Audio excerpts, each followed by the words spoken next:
What's going on, everybody? Welcome to Pro vs. Pro, U.S. Open recap, Travelers preview, picks, course fit discussion.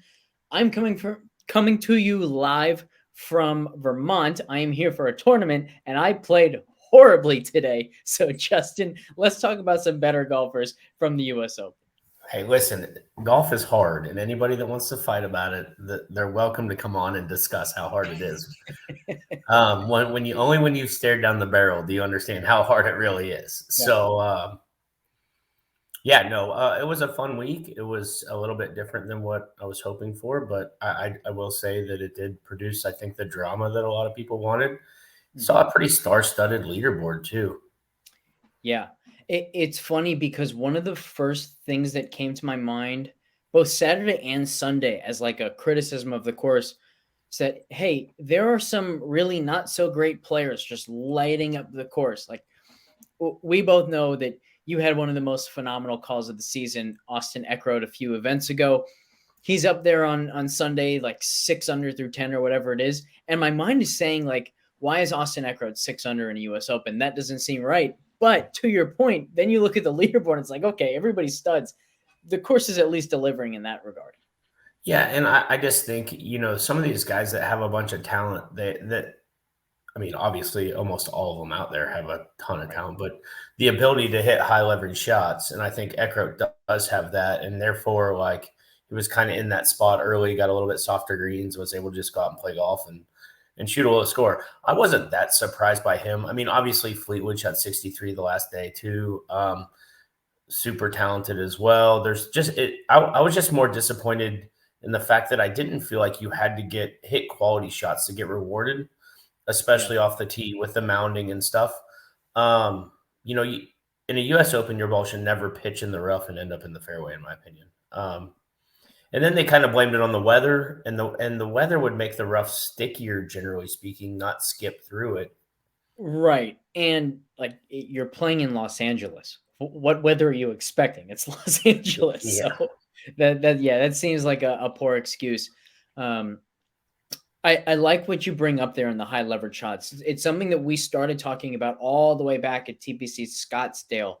This concept of shots where the difference between a bad swing and a good swing has a massive impact on your potential score. And I think that that's a lot of what we saw at LACC, where you did get guys shooting some really good scores, but you also had guys who were just a little bit off their games and making bogey after bogey after bogey. So it's weird. Like, there were definitely things about the course that I thought it delivered on. The leaderboard is one. The wide range of outcomes when it comes to the scores is obviously the other. And yet, ultimately, I felt a little bit disappointed. I don't know about you. Yeah, I think, I would love to see – I think that if we were talking about this as a regular event, we would be talking about how great it was, right? Because there was a lot of vulnerability amongst players, and you could go both directions pretty fast, right? So you could see a guy maybe that was at 6 under. He could have shot 6 under. No, nobody did. But you also could have seen, the guys in the lead shoot 3 over. And, I was like, man, going into Sunday, I was like, there's a massive chance for it to be like a 5-way playoff at 8 under, where a couple of guys come back and a couple of guys go forward, and that's where we end up. So I think that we might be a little bit unfair to the USGA, that the fact that, but we have expectations when it is the U.S. Open, and I think that's where it falls short, not what the golf course provided, in my opinion.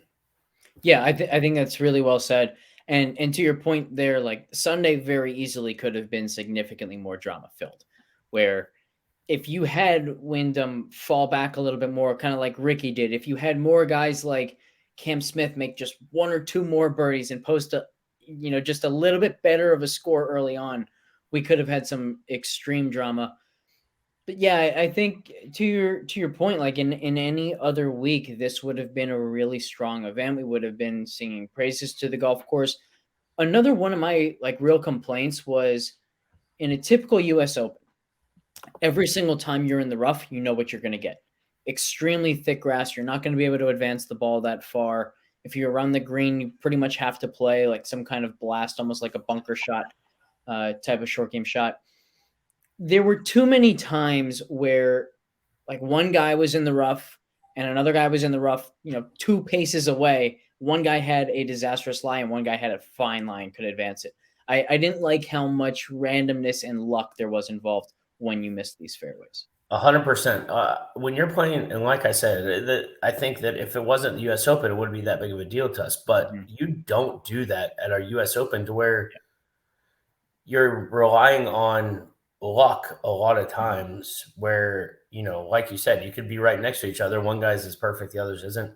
And the other thing is, like, I even noticed some people hitting it like really bad into the trees and stuff, and always seem to have like a decent line, a shot. And, there wasn't much like true chipping out like we're used to seeing in US Opens. I also thought, for as much as we heard about the Barrancas, they barely came into play. Like, I was expecting one ball after another to be rolling into them, that sort of thing. And we maybe saw like 2 shots per day from key guys out of those spots. So yeah, it was I feel like the other thing was I expected more holes with the necessary creativity and the difference in, one guy's decision making from another of number 6. I expected that more throughout the whole course. We really only got it on 6. Yeah, and we can kind of, you're talking about when they hit it into those. Wyndham Clark, hats off, obviously, to the way he played. When he hit it in the 1 and then he whiffed it, and I was like, he is about to make a huge number. Yeah. Like, and then it comes to your point of like, he hits it, he gets it out over the green, but he got lucky and drew a perfect lie in the rough. Most times US Open right there, you're not getting that up and down. Right. And he really didn't even have that hard of a shot. It was just a pretty simple little pitch down the hill from there. So I think that if they could have found a way to make that more in play with how nasty it was, I think it would have been a little bit better US Open. But it just didn't turn out that way. And I don't know. I'm sure they did a bunch of planning, but man, you got a bunch of old guys that don't know anything about golf trying to set up a golf course and make 18 holes out of a 27-hole facility and doing this and that. Like, what do you expect to get? So I think one of the great storylines surrounding Wyndham Clark this year has been the surging iron play from him. It certainly has been the part of his game that has held him back throughout the years from reaching this sort of level. What I then found just as interesting and kind of comical was the narrative around him as he was, just in contention starting, I would say, on Saturday's broadcast was, hey, he's here because, his iron play has been spectacular. And every time he hit a good iron shot, they'd be like, that's exactly why he's here in contention today. It's because of this improved iron play. Then you look at the stats for the week. He gained well over a stroke, almost a stroke and a half per round off the tee, over a stroke and a half per round with his putting, over a stroke per round around the green, and lost 0.1 per round with his iron play. And they just kept saying it just over and over. It's irons, it's irons. And no, he was spectacular. Everywhere else, the iron play was just good enough to sustain that advantage. And I think, I don't know how much you heard or saw about that. They were talking about having that mental coach now. So I didn't know this, but I have a guy, a really good friend of mine that he moved to Scottsdale a couple years ago. We used to play golf together every day. Well, he plays with Wyndham quite a bit out there, and was talking about him working with some girl about it. And it was a pretty interesting quote about like going into the last day when people started like chanting Ricky.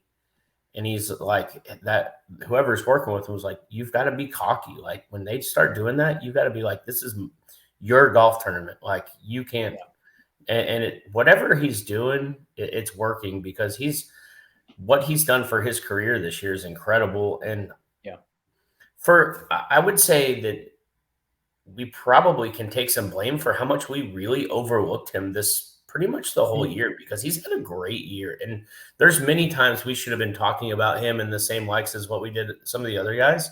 I just don't think either one of us thought this was sustainable, and it was really who he was. And I think his performance on the weekend shows us that this might be something we need to expect.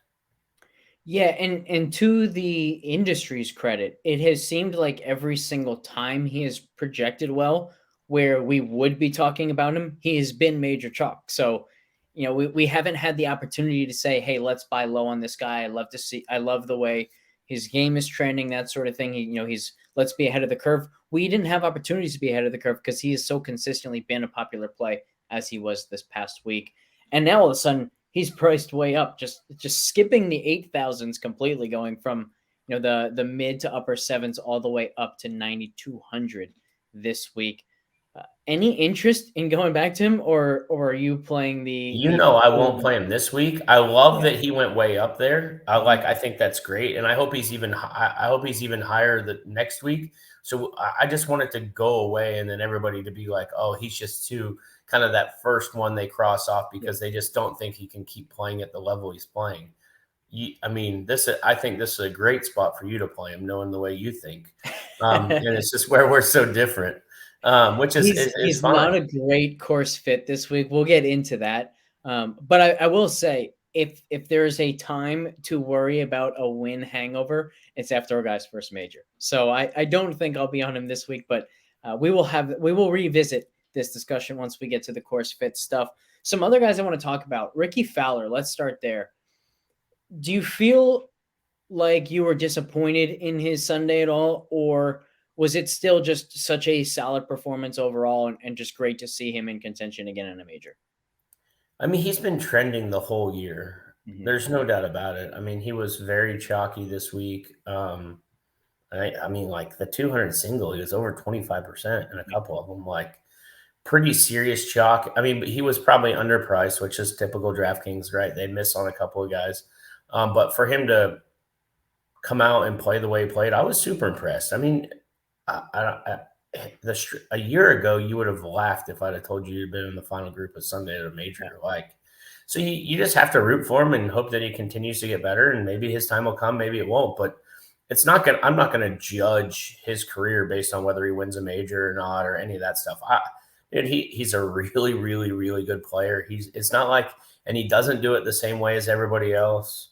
And Mhm. he's I love his attitude of the way he goes about it too. Like he goes out there and works hard, but if he hits a bad shot, he's like, hey, I hit a bad shot. There's Yeah. no excuses. Like he just plugs along. So I also found it really cool that he was going out of his way at almost every opportunity to like thank the girl who was keeping their score throughout the week, things like that. I felt like he was doing it not just to be the super good guy that he is, but also to just kind of stay in his own rhythm, to not make the moment bigger than it was, and just kind of treat it like he would any other round of any other event.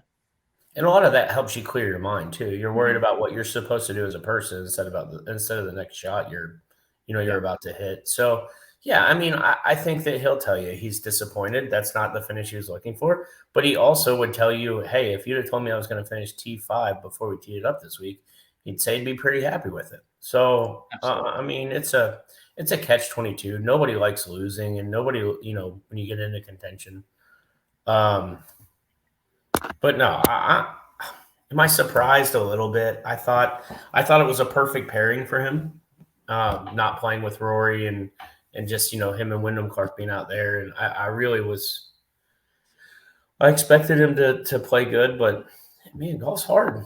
He had a couple bad shots and missed a couple of putts, and um, there we are. So We now have 4 consecutive top tens from Rory McIlroy, kind of a backdoor top 10 in the PGA Championship, and then in contention at the Memorial, in contention at the RBC Canada, and in contention at the US Open. Can't close the door in any of them. Some disappointing play on Sundays.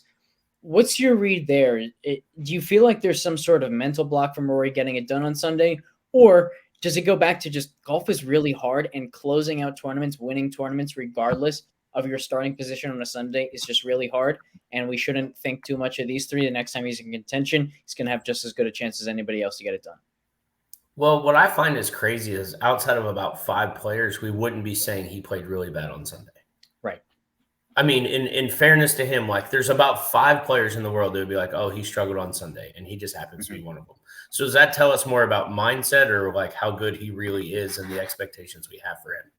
I think too, it's the way in which he disappointed in the sense that he was once again dominant tee to green and just couldn't buy a putt. He lost 2 strokes putting on Sunday, gained in every other category, gained over a stroke in each ball striking category. Very reminiscent of the Open Championship from a year ago. So I kind of think that that's why this narrative is here, is that it's almost becoming not so much Rory can't get it done on Sundays. It's more Rory can't putt on Sundays. And I don't know, maybe there is something to it. I didn't notice anything in his stroke. Like, it didn't seem he was hesitant. He just wasn't making putts, which I think was the same story back at the Open Championship. So I don't feel like there's that much of a concern, but it is an interesting conversation because we know how badly he wants it. And we know that also the world wants it so badly for him that even if he wasn't putting too much pressure on himself, maybe he was feeling the pressure for, to get it done for everybody else's sake. Yeah, and you know, putting generally when you're that skilled, putting is going to be the first place that it tends to show up because you try to make it go in instead of just letting it go in. Um, and it's kind of like quicksand, like the old cliche quote of like when you miss one and then you miss another, and the next thing you know, you're free falling and you have no idea when you're going to stop. It perfectly said there, because when you have made a bunch of putts in a row, it's so easy to get above the ball on like a 12-foot putt and say, you know what, I don't care if this goes in or not. I just want to put a good stroke on it. When you've missed 4 12-footers in a row and you get another 12-footer, you can't take that approach. It's, God damn it, please let me make this putt. And You're like, hey, law of averages, this thing has to go in, right? Yes. Like I've hit perfect putts 4 times in a row, none have gone in. And you get to the point you're like, maybe they're just not ever going to go in again. So, and then before we get off of Rory, I want to talk about the uproar about the drop he got when it was embedded into the face of that bunker. Every player in the world would have done the exact same thing. He didn't cheat. The rule is the rule. It was in the dirt. It wasn't in the sand. Like anybody complaining about that has never played golf in any kind of high level situation. I had that exact same ruling in final qualifying of the U.S. Open last year. So very familiar with that one. Perfectly clean. Yeah. People have certainly gotten to the point where they just want to complain about something and they just want to call somebody out. There was also, I can't remember who it was. It might've been Wyndham Clark, was in the rough. With his club bouncing. Point. The ball was moving or some BS. Yeah, no, there wasn't anything there. This wasn't a Patrick Reed situation. Anyone who's played Bermuda rough, by the way, knows you could slam your club a bunch. The Bermuda grass is just going to pop right back into place. There's no improving your lie there or anything like that. Yeah, and it wasn't like he was doing anything out of the norm. And the grass around it, you could see it moving, but you could clearly see the ball never rotates in any direction. I think you're right. I think that there's so many people that their emotions get into it and they just don't know golf well enough, but they're gambling on it. And they're like, oh, right. Well, that I don't have him. And it looks like he cheated. So he must've cheated. Yeah, certainly nobody calling that out had an outright on Wyndham Clark. That's for sure. And I would bet that no one calling him out didn't have an outright on one of the other contenders. That's right. If you weren't going hard for Rory or Scotty or Cam Smith or a Fleetwood storm from behind, you weren't calling a penalty on Wyndham Clark from yourself on that one. And you didn't see any player at all complain anywhere about the Wyndham Clark deal or the Rory drop. You never saw one time. Now, I guarantee you, if it were me and you got that drop and would have won the U.S. Open because of a drop like that, I'd be like, hey, you lucky son of a bitch. Like, you should have not got that drop. Like, that was pure luck. But it's well within the rules. It's a lot different to just mess with your buddy than it is to, like, call him a cheater. I mean, there's no cheating there. He got lucky, no doubt, but big difference. Huge difference. Absolutely. Min-Woo Lee storms back for a top 5 finish, tied for 5th. And we mentioned Eckroat top 10. I got to say, man, there's going to be a lot of pressure on you throughout the rest of the season. You're just nailing these breakout guys. We want more of them. Let's hear more of them once we get to the course fit stuff. Another really good performance by Min-Woo. And it's crazy how consistently he's doing this in the exact same way. Kind of like it's the old Wyndham Clark build where he's gaining so much off the tee just through his length. He's been awesome on and around the greens. Dude, if this guy had any kind of iron game, like where would he be in the world? Would he be consistently a top 20 guy in the world already? Well, if you had to pick one thing that you had to figure out as you got older, what do you think what do you think you would be most likely to improve the most on? And I would think that wedge playing short irons would be the easiest to truly work hard. You can't teach the length he has. You can't teach the chipping. Like, there's certain things that aren't coachable. It's cool that we do have someone like Wyndham Clark, who is an example of how quickly you can go from being subpar to one of the better iron players in the world. But I would say the skill set we probably see that transition happen most often is in putting. Think Adam Scott or Webb Simpson after the bans, that sort of thing. So I hear you though, and certainly, like if you had a starting point, I think what you would want is the extreme talent and feel for the game around the green, combined with his length off the tee, his ability to flight the driver in different ways, his ability to rip long irons, like either low and flighted in wind or just super high when you've got firm greens and need to land them. So I think what you said when you called his performance at the Players was just perfect. It was just betting on talent. Like, this guy is just swimming in talent, and it's only a matter of time before he puts it together in some way. And he's already doing that now. Yeah, and I mean, obviously disappointed third round in contention. That in my opinion, that is a little bit worrisome because it's a lot easier to backdoor top five shooting 4 or 5 under the last day than it is to play from the lead and really, and he was in the second or third to last group on Saturday and just played really bad, shot 3 or 4 over or something. So that's a little bit disheartening as far as like a guy that I truly believe he has like top 10 player in the world talent. I think that his talent level is that high. But he's young, man. He's got a lot of growing to do. And I'm pretty excited about watching him as he goes forward. Cause I think you're right. I think a course like this week is a great spot because I know we're going to talk about the course fit stuff, and you and I have talked none. I know that a lot of the listeners think that we have like these preconceived notions of conversations, and we really don't, because we like to be more fly by the seat of our pants of conversations. But I don't know that there is one course fit this week that can really, really dominate the other. Like, is length that much lower in your rankings than somebody that hits it straight, or is it a combo? I mean, obviously total driving is always going to be, in my opinion, the most important, but this is a really cool week for somebody like him that I wouldn't be surprised, because I think you'll see guys that hit it nowhere, Ches Reavie, all the way to guys that bomb it in contention here, with X winning last year. Like, I think that there's a huge skill set difference there that they can both play good here. So as far as course fit for the Travelers is concerned, we do see accuracy off the tee kind of reign supreme. There is, however, a signal for distance as well. It's not one of those weeks where it's all accuracy, no distance. And once again, I think the way that we should interpret that is if you are accurate off the tee, you can really benefit from also being long. But being long without accuracy isn't going to give you much of an advantage at all. So it's another one of those, but it's also one of those course fit models that kind of just says good golfer is going to play well. So it's probably a good week to just bet on talent once again. I agree 100%. That's kind of what I'm looking for here is what can I do to get the most talented golfers in my lineup at what price range? That being said, like if you can put a Ches Reavie into your lineup here because of his course fit and history, and I mean his strokes gained around this place over the last few years is pretty phenomenal, and he's got a little bit of form. Like if we had all that course stuff with no form, I probably would not be interested at all. But I think he had a top 25 his last time out. Yeah, I think so. Before we get fully into the course fit, one other guy I want to discuss, Scotty Scheffler.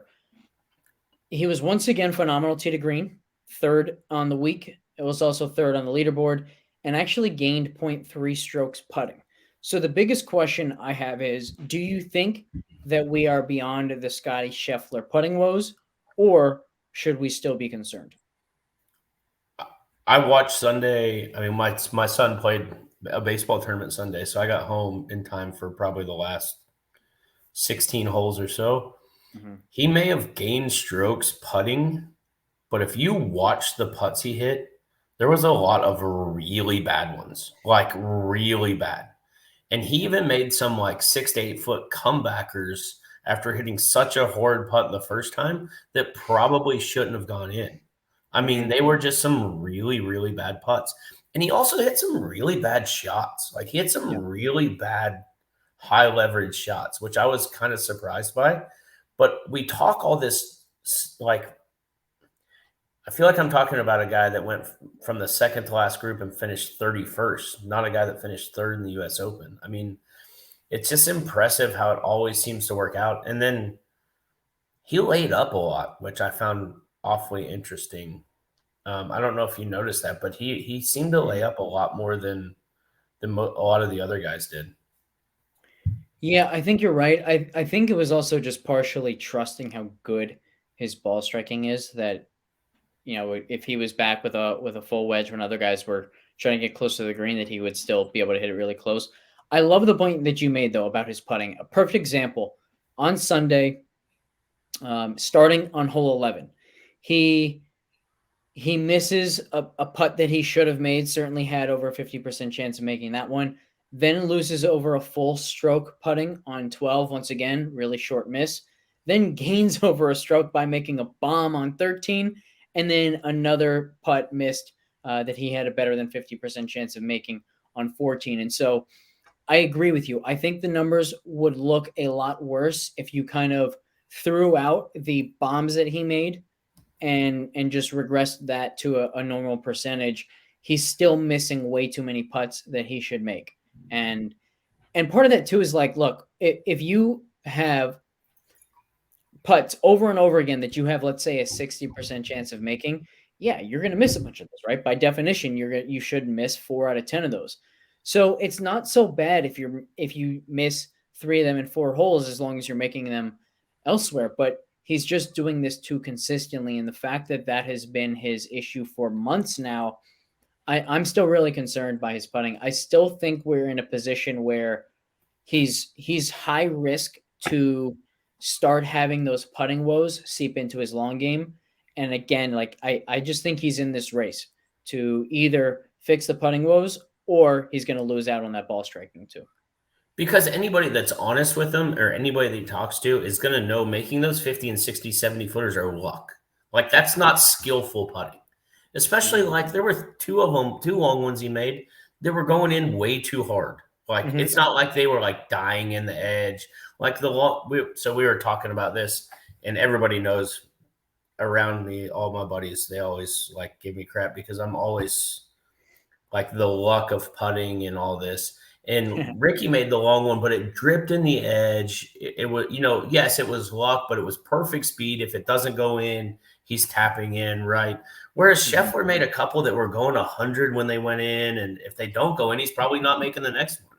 So like that's just pure luck to me. And I like the problem is, how do you argue with a guy that just comes out and does this every single week? Like Mm-hmm. it's amazing. Yeah. For some context on the amount of bombs that he made, Scheffler made 4 putts on the week, and again, he gained 0.3 strokes per round putting. 4 putts that had less than a 20% chance of being made. Wyndham Clark, who gained 1.8 per round, so over. He gained 1.5 strokes more per round than Scotty putting. Only made 2 of those putts on the week. That's the way you want to gain putts, by making putts that you should make over and over and over again, not by dropping bombs that you had very little chance to make. Yeah, for sure. So, like I said, you're right. I'm surprised he hasn't made a wholesale change at this point, right? Gone to a mallet putter of something that is just like, hey, go be an athlete and knock it in type of deal. Yeah, I'll give him credit though for not trying to make a wholesale change because he was really good putting last year, right? Especially under pressure. So I feel like, he's obviously searching for something. I don't know exactly what it is he's struggling with.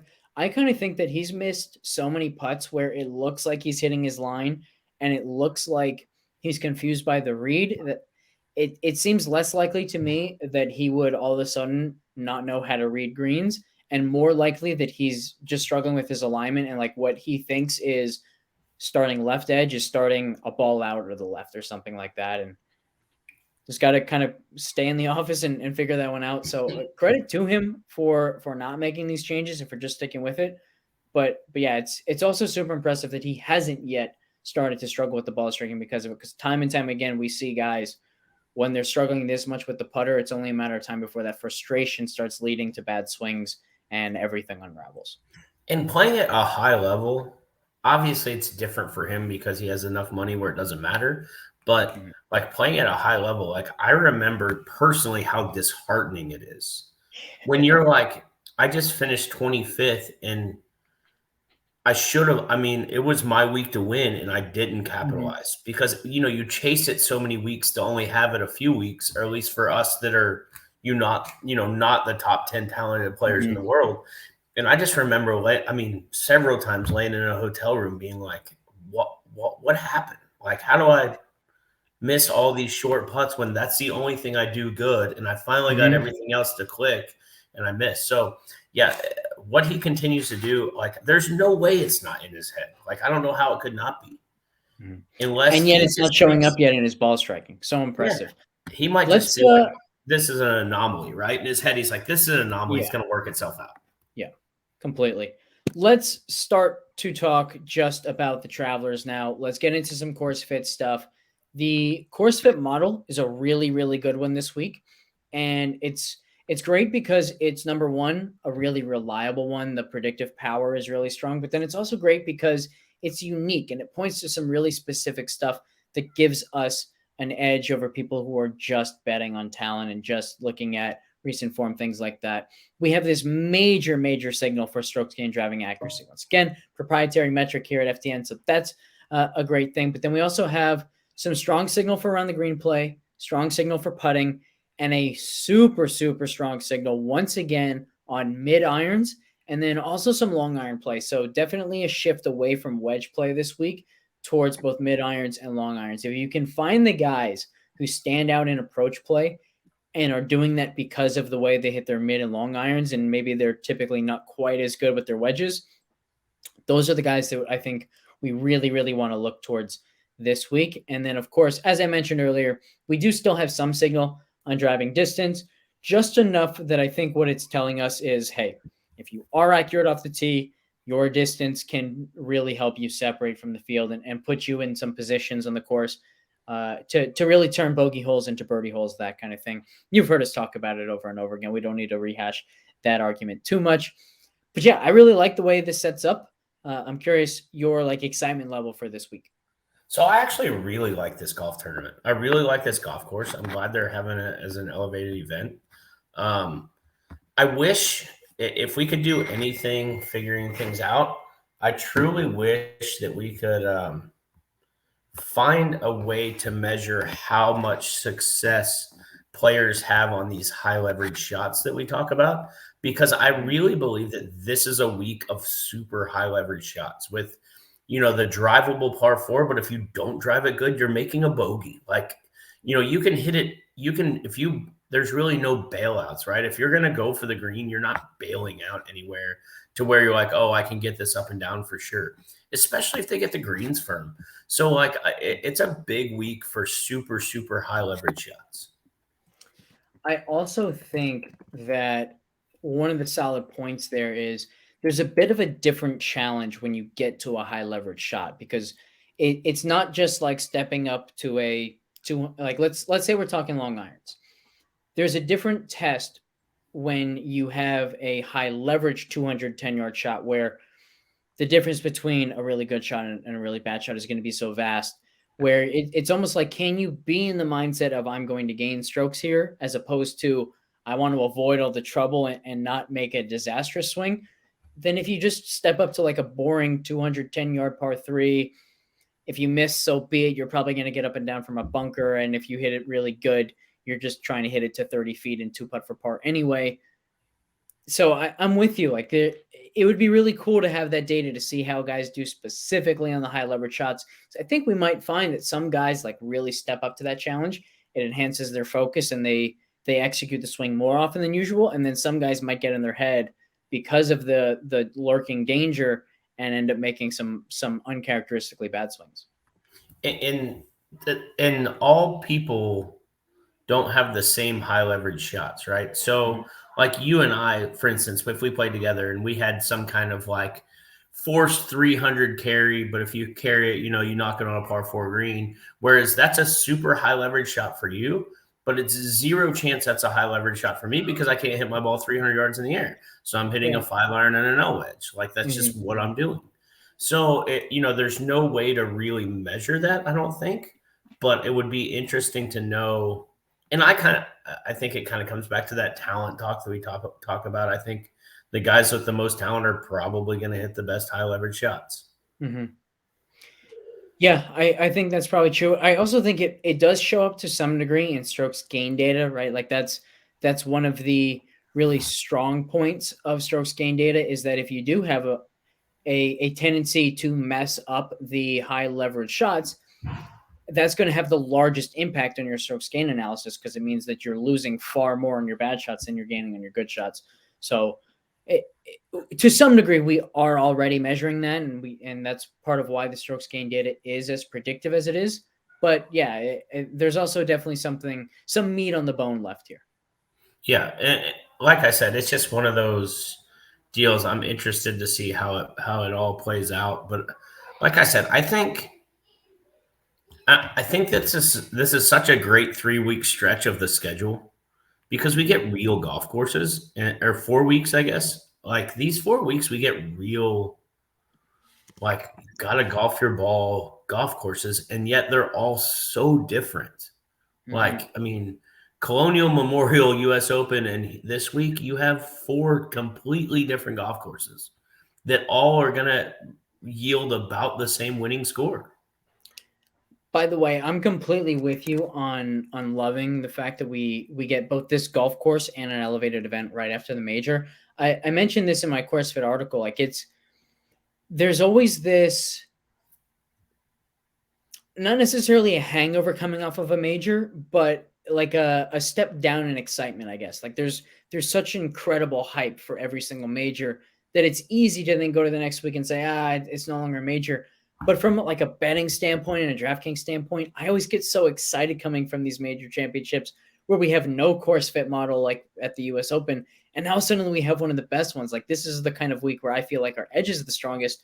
So I love going here. And the fact that it's then a great golf course and a great field just makes it that much better.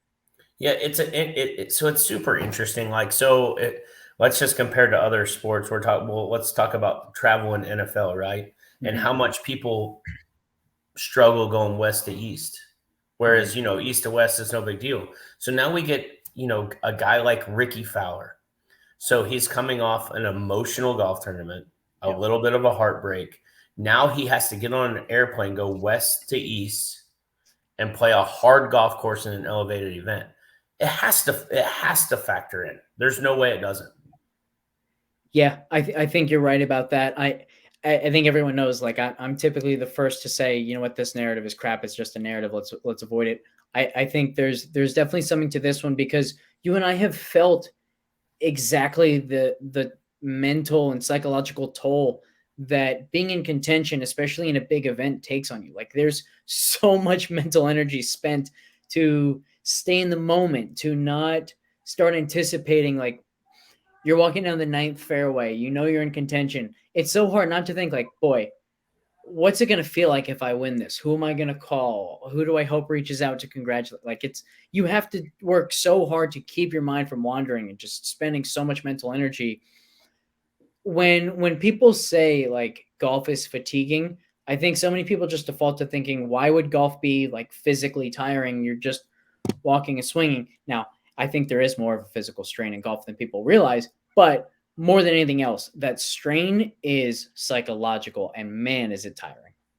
Yeah, and any human in the whole world that's done anything, as a business owner, whatever it is, like as tired as you are, if you lay in bed and your mind is still running, you're not sleeping.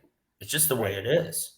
Yep. So how much of that is gonna play into this, and what who's gonna recover the best from it? I think the toll is gonna be more on some than it is others, but it's fine. And I think that, like, I love, for example, I know we haven't really got there yet, but I love Xander this week. He won there last year, and sure, he was in contention. He hit some bad shots, but I don't think he's losing sleep over this week. Whereas I think Ricky Fowler could lose sleep, right? So I think it's a very different, and I think that it goes back to our Min Woo conversation. Like, I don't think he's losing sleep. I think he's excited. He's like, I'm getting there. Like, I get to go play another golf course that I think I can compete at, and I'm getting closer. So his attitude might be a little bit different than some of the other guys, in my opinion. I mean, obviously, I don't know for sure. I don't have I have no insider knowledge to this. It's just kind of the way that I feel about them.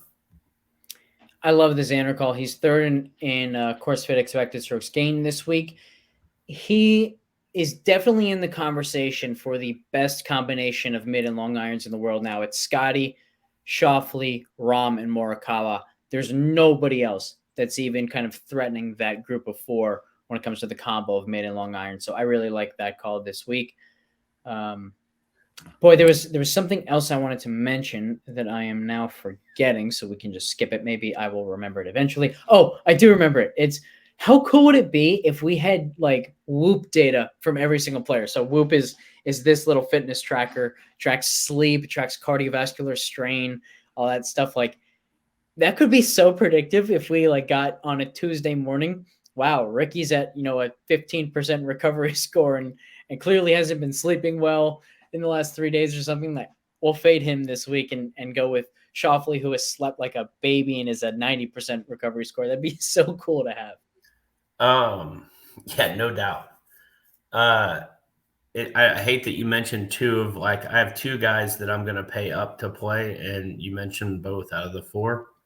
I think Morikawa has a really good week this week too. I think that once again, he hasn't played up to standards, so I think he's going to get overlooked, but I think he's striking it well, and I think we have a great fit for him. And he's played just good enough to feel like he could break out at any moment. And we have seen him struggle throughout this entire season on the greens. When he had to withdraw while in contention at the Memorial, he was gaining nearly a stroke per round on the greens, gained over half a stroke per round on the greens at the US Open. If that tide is turning from him and the approach play has been there like crazy all season, the driving was as good as it's been in a long time this week at the US Open. I like this call. I'm not going to go there if he's getting any kind of ownership, because I think that some guys above him, like if I could go to Rahm or Schauffele, Scotty, even Cantlay, they're just a tier above in the projections. But if we're getting an ownership discount on Morikawa, I would love that, and I'd be right there with you on him. Yeah, I just think that, my thought process is he has that breakout feel to me, like it's just going to click. It's a great place for him to play good. And I think he's just close enough, and I truly believe he's going to get overlooked. And I feel like there's enough guys in the low 7 range that I can pair with those two together to really do something. I know you love to see me reach on somebody, and I don't know how much of a reach this is, but I would not be surprised to see that kid from Texas Tech finish in the top 10 this week. Name? It's like Aberg. Oh, yeah, Ludwig Aber. Yeah. Yeah, he's definitely showing some serious talent. Let me bring up his stats from I guess Data Golf doesn't really show it. Oh, there we go. Yeah. So at the RBC Canada, he gained 1.4 strokes per round off the tee. If they're like you and I, we have entirely different processes here. The one thing we agree completely on is when you're looking at a guy with either small sample data or rising in the ranks, the thing you want to see above all else is off the tee, strong performance there, because everything else stems from the advantage you can create off the tee. It certainly looks like that is the strength of his game. This could be a really good buy low opportunity for him, because we've seen it in the past. Like, guys can burst onto the scene 1 month later, everyone's playing them at $9,000 as chalk. Right now, we're going to get really low ownership at a cheap price tag. So definitely a possibility to buy low here. I just think that he is that talented, and he's not scared of the stage, and he goes out there and goes about his business. You know, I'm pretty impressed with the with Sam Bennett as well. He's obviously made all his cuts and played really well. Was in contention after 36 holes. But I just don't like. I think he's going to be really good. He's going to be around a long time. I just think that we have a different. I think that we have a different talent level here. I don't know for sure. I mean, I'll take the guy that hits it in 15 seconds over the guy that regrips it 10 times long term. That's just me speaking from my personal side of it. But I just think it's a good spot for him. And man, I sure hope we get some low ownership on Tom Kim this week. That'll be an interesting one to see, because given what he did last year and now as hot as he got this week, wouldn't surprise me if everyone just jumps right back in on him, as it sounds like you want to do. I mean, I've kind of been talking about this for 3 or 4 weeks. I mean, I'm in cash the big 200 single. I think 350 or something, like barely. But he was a part of that. I mean, 6 of 6, but it was nothing special. I kind of built a little bit different for that line, and it was fine. It didn't pay off. But I mean, it was crazy how competitive and chalky that contest was, because I had Scheffler, I had Minwoo Lee, I had Tom Kim. I mean, I had some really good players in that lineup that really not have any chance of any kind of payday. Yeah, this was a really, really tough week, honestly. As far as GPPs are concerned, like the rate at which some of this mega chalk hit at the US Open was extremely high, and really surprising given the fact that it's US Open. Like, I'm not sure there's a single tournament that historically chalk has died at a higher rate in than a US Open, for obvious reasons. Man, did it hit this week. So if you were fading chalk in this one, you likely knew that your week was over on Friday, as I did, for one example.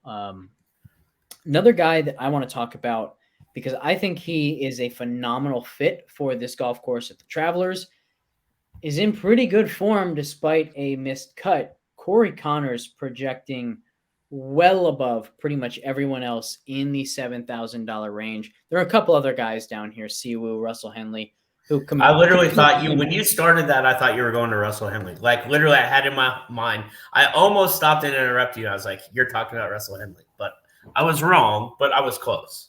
So Henley's right there, but Henley's been playing well, coming off another really good performance. He was chalky in both round 3 and round 4 showdowns. So I feel like we have a better chance of getting Corey Connors at low ownership. Only time will tell. But the thing about Connors is he's phenomenal with both the mid and long irons. He's as accurate as anybody off the tee. And in the US Open, his ball striking was spectacular. He just lost 2 strokes putting per round, which, of course, like he has a tendency of doing every now and then, but his putting is so up and down that it just makes me say, hey, if he's going to be low owned because of this miscut, great. I would absolutely love that. I really, really like his chances of bouncing back and contending this week. Yeah, I don't disagree. Just curious, do you play grass type into the change any? Right. So we're going to have bent grass greens. Yeah. But we're going to have completely different fairways and rough. Do you play into that at all? Like, does that matter to you at all? Because I know as a player, my ball is, and you know as well. So if you flew down and played here with me, your club would go through the ground far different here than it does where you're at. Mm-hmm. And vice versa, right? And I would almost say I have an advantage, because I would say that your that your turf is probably easier to hit off of than our grainy Bermuda down here fairways. Yeah, I think certainly it depends on the player to some degree. And more specific than that, it's the only time that I ever notice a difference in grass type is when I am worried about the quality of contact that I can make. So, like, there are some courses down in Florida that I can think of where it's not just about the grass, but like the conditions might not always be the best, and so you don't just get like the ball sitting on Bermuda the way it normally would sit on Bermuda, but you have it sitting down in Bermuda in the fairways, and all of a sudden now it's like, okay, if I go down and get this ball, am I going to catch it a little heavy? Or do I have to do that just to hit it flush? That's the only time that it ever has been an issue for me, which leads me to think that it's not really a thing on tour because they're always playing in great conditions and they're the best ball strikers in the world anyway. So quality of contact probably isn't something that they're too worried about. Yeah, I just know that you get tendencies of how fast your ball comes off the face sometimes, and I would say it's more relevant from 50 to 80 yards of controlling contact and speed off the face and stuff like that. I mean, we played an event in Edmond, Oklahoma. Unbelievable golf course, but they've mowed the fairways the same way for like 50 years, right? So it's like light and dark. You can see the grain. If you flew your ball with a driver into the grain, it would go like 70 yards shorter than flying down grain. So like, just imagine what that's doing to a club when you make contact, of whether it's spinning up the face or coming off fast. So it was just kind of one of those things I thought about. I think it pertains more to the rough this week than anything else, of chipping and stuff like that. And I think that chipping probably becomes easier this week because it's more of the same everywhere. But you won't get as many like easy shots as you got last week, where the ball just kind of teed itself up. Yeah, definitely agree there. I'd also make the point that I think even if for no other reason than it's just a confidence boost, I think the place that this would make more sense as being like really impactful is when you change grass types on the greens. So somebody who had a really bad week on Bermuda greens going to bent, I don't really think there's a whole lot to splits, and we can talk about that a step further, because I think there's one really specific reason why I don't ever look at grass type splits for putting. But if you have a really bad week in Bermuda and you know the next week is bent, you at least can tell yourself, we get a grass type change, I can be much better this week. And maybe it helps guys just kind of leave that bad putting performance out of their mind the next week. It's so funny because we'll, especially on the tour, on like the tour level greens, this is a great conversation. I would rather putt on Bermuda greens, and I'm probably in the 2% of the world. If you have, I'll take really good Bermuda greens over bent grass greens all day. And it's because my problem is green reading. And if you know anything about grain and understanding grain, I can be smart enough to understand what the ball is going to do before, like, as I'm walking up to the green, and I already have a general idea of what's going on. Yeah, it kind of gives you the answer, because you know that generally the slope is going to mirror the grain, because the grain is largely determined by where the water is flowing off the green. So if it's flowing right to left, okay, there's probably a slope to right to left. So yeah, I do see where you're coming from there. But let's get into this conversation. We've got, like, let's say 5 more minutes before we want to call this a show. But the main reason why I think it's not only useless to look at putting splits by grass type, but can be really dangerous and misleading, is because think about the way the tour schedule is structured. You start out west, you're going to get a lot of Poe in a row. Then you go down to the Florida swing, and you're getting a ton of Bermuda in a row. Let's say you're starting that Bermuda swing and you are battling alignment issues like Scotty is right now, potentially. We're speculating there, but let's say you're going down to these Bermuda greens and you just have, that you have this issue with your alignment. You're working on it. You can't figure it out. You have 4 bad putting weeks in a row. You move up north. You start to figure out your alignment and you start making putts again. For the next 2, 3, maybe even 4 years, your splits on Bermuda are going to look terrible. not because you're worse on Bermuda, because that just happened to be when you were putting your worst. And there's no way to know whether the splits are because of some real signal or because you're capturing this kind of variance. And so at best, you're kind of just kind of, sifting through noise, and you're not going to help yourself. You're not going to hurt yourself by looking at those splits. But at worst, you could really be changing your decisions based on something that is completely unrelated to their performance on the different grass types at all. 1000% agree. The only thing that I would be a little bit different there is if you ever saw an outlier, right? So you see a guy that putts, let's say they play 6 events and there's 2 random ones in the middle that are Bermuda and the rest are bent. And those 2, they really putt well, and the other 4, they struggle. Mm-hmm. Like if you see a true like big outlier there, I think that could get behind that. But I think you're 100%. I truly believe that putting is pretty streaky anyway. That's why I think that inside 5 feet matters so much, because that's not streaky. That's real. Mm-hmm. But outside of that, everything else is kind of streaky because there's so much that can go wrong. Same idea there, by the way, with the outliers is maybe you find a guy who year after year putts better on one grass type than the others. Now maybe there's something there, right? Because it's unlikely that somebody is getting hot or cold at the exact same time every year for some random reason. Then maybe it's because he actually favors grass type. And maybe it's the kind of thing that you said, like maybe, he gets to Bermuda and he just is able to read the greens better.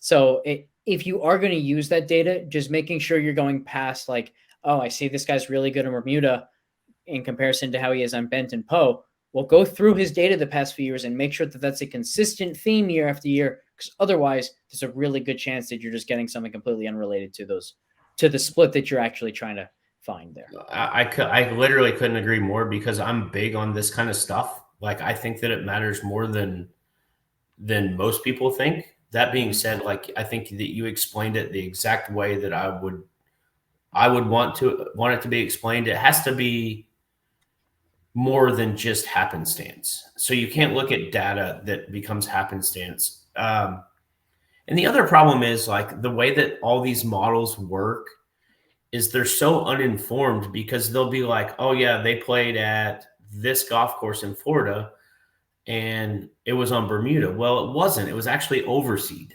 But since their main grass type is Bermuda, it goes into most data systems as Bermuda, which is completely false. So there's definitely some value, and a lot of the times I take it for what I know, not necessarily what I read data wise. In a minute, I'm going to put you on the spot for this week's Austin Eckroat or Minwoo Lee, and maybe it's either of those two again. But first, I want to say, for anyone who hasn't checked out some of the FTN Best Ball stuff, go do that. It's now part of the daily subscription. You can get a free trial to check that out. But NFL Best Ball in full swing already. We got a ton of stuff there. David Jones and I are going to be doing a free MLB strategy show this Saturday. I believe it's going to be at 1 o'clock Eastern. We're going to talk a little bit about that slate, but we've had some really fun discussion in the MLB chat of late on differing strategies between he and I, and much more ownership centric. He kind of just played the best plays. We're going to debate that. It's going to be a really, really fun conversation. So check that out as well. And with that, I think we can dive right into this week's Minwoo or Austin Eckroat. Who is your call this week? And you don't necessarily have to have one. You can say it's going to be one of these three. But I really like that Abear kid from Tech. I think that he really shows something this week, and maybe at a little bit lower ownership. The other person that I think that maybe it's not the same level, but I think that could have a really big week that might go overlooked is Billy Horschel. He's worn his emotion on the sleeve lately. Mm-hmm. Battled back from a really high score the first round, played decent the second round Memorial, made the cut this week. So he's obviously over that. He's got his old caddy from when he won the FedEx Cup back on the bag. I know that for sure. He wanted to get back to doing things the old way. And I mean, he played decent the week before Memorial. So like the interview, he said he was close. And so I think if you're looking for something a little bit outside the box, that might be a great place to look. That's a really fun call. I'm going to go to another really contrarian guy. And by the way, one of the reasons why we're not talking through this entire field is because we don't have ownership yet. So we don't want to talk too much and sway you in one direction. And then ownership basically makes us completely flip our stance. We want to be able to be consistent. And so the best way to do that is talk about guys that we have a really high degree of confidence that they will be contrarian. My guy is going to be Taylor Moore, somebody that I've backed a ton this season. I've kind of been off for a few weeks, missed the cut at the US Open, but I actually liked what I saw, especially on Friday. Really should have made the cut. His ball striking was great. And that's kind of the thing that I always look to from him is when the irons are good, the rest of his game is so dependable that that's when he has the chance to really spike. His putting and around the green play have not been up to his standards recently, and that's why his results haven't been great. But I have a lot of confidence that those will be there, and it's just about the iron play. The driving is always solid, and coming off a really good ball striking week, now gets to a course that probably fits his game a little bit more. I really like his chances of rebounding and kind of showing why we have been on him so much this year, but not over the last month. So might be yet another chance to be ahead of the curve on him like we were earlier this season. I think it's a great call. I think that you're kind of go into my thinking in a couple of different ways. A, I think it is a great golf course for him. Mm-hmm. And B, I think that his talent level is above his price. Yep. So, I'm a big fan of Taylor Moore this week as well. He's kind of one of those like, hey, I can't give away all my secrets, guys. Like, I think that his talent level really is that good. He's playing a very, very similar course that we played a lot together in Canada. So I saw how well he played up there. It's going to be similar grass types, similar settings, a lot of the same idea. So I think that's a great call, man. I can't argue with that at all. He was definitely on the short list of who I was thinking about, even talking about. So, yeah, I mean, once again, we end up kind of with the same idea of the same players in a very different way. And it's just kind of the way that we get there is pretty fun. After you gave the A-Bear call and you're like, I've got a couple more, I was very worried that Taylor Moore was going to be one of those. But hey, it's always nice to come to the exact same place with very different processes as we talk about all the time. Thank you, everybody, for tuning in once again. Go check out that best ball stuff. Check out the strategy show on Saturday. Once again, that's going to be free. Just kind of hang around Twitter. You will find the link if you are not already a subscriber. But hey, you should be a subscriber. Come on, it's time now. So thanks again for tuning in. We will catch you next time.